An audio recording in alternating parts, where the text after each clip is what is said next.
Kolkata night Riders 9 কোটি 20 লাখ টাকায় কাটার মাস্টারকে দলে নিলেও বিসিসিআইয়ের নির্দেশে তাকে ছেড়ে দিতে বাধ্য হয়েছে ফ্র্যাঞ্চাইজিটি। আর এই ইস্যুকে কেন্দ্র করেই শুরু হয়েছে নতুন সংঘাত, যার জল গড়িয়েছে আসন্ন টি-20 বিশ্বকাপ পর্যন্ত।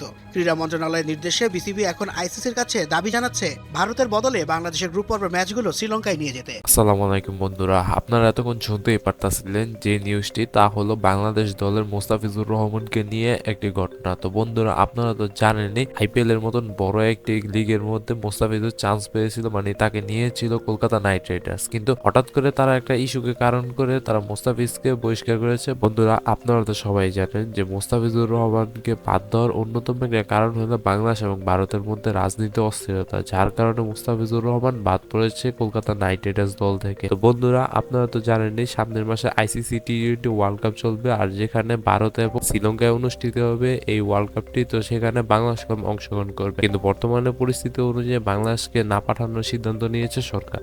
সরকারের ক্রীড়া উপদেষ্টা আসিফ নজরুল স্পষ্ট জানিয়েছেন, যদি একজন বাংলাদেশি ক্রিকেটার চুক্তিবদ্ধ থাকা সত্ত্বেও ভারতে খেলতে না পারেন, তবে জাতীয় দল সেখানে নিরাপদ বোধ করবে না। সামাজিক যোগাযোগ মাধ্যমে এক পোস্টে উগ্র সাম্প্রদায়িকতার বিরুদ্ধে বিসিবির নেওয়া পদক্ষেপকে স্বাগত জানান তিনি। এদিকে মোস্তাফিজুর রহমানকে আইপিএল থেকে বাদ দেওয়ার ঘটনাকে ভিত্তিহীন বলছেন তথ্য ও সম্প্রচার উপদেষ্টা রিজওয়ানা হাসান। বন্ধুরা, বর্তমানে ভারত বাংলাদেশের সম্পর্কটা দিন দিন খারাপ দিকে চলতেছে। তো সেই হিসেবে যদি মোস্তাফিজুর রহমানকে বাদ দেওয়া হয়, তাহলে সামনে যে বাংলাদেশ টিমটা খেলতে যাবে আইসিসি ওয়ার্ল্ড কাপ, তো সেখানে বাংলাদেশের দলটাকে নিরাপত্তা কি দিতে পারবে তারা? এটা কি প্রশ্ন হয়ে দাঁড়ায় না? বন্ধুরা, এই নিরাপত্তার কারণে আপনাদের কি মনে হয় যে বাংলাদেশকে আসলে দেওয়া উচিত ভারতে আইসিসি ওয়ার্ল্ড কাপ খেলতে সামনের মাসে, নাকি এটা দেওয়া দরকার নেই? আইনি দিক বিবেচনা করে আইপিএল সম্প্রচারের বিষয়েও সিদ্ধান্ত নেওয়া হবে বলে জানান তিনি। বিশ্বকাপ না খেলার দাবিকে একেবারেই গুরুত্ব দিচ্ছে না দেশটির বোর্ড। 20 দলের এই বিশাল টুর্নামেন্ট শুরুর আগ মুহূর্তে সূচি পরিবর্তন করা প্রায় অসম্ভব বলে মনে করছে তারা। বিসিসিআইয়ের মতে হোটেল রুম বুকিং এবং বিমান টিকিট বাতিল করা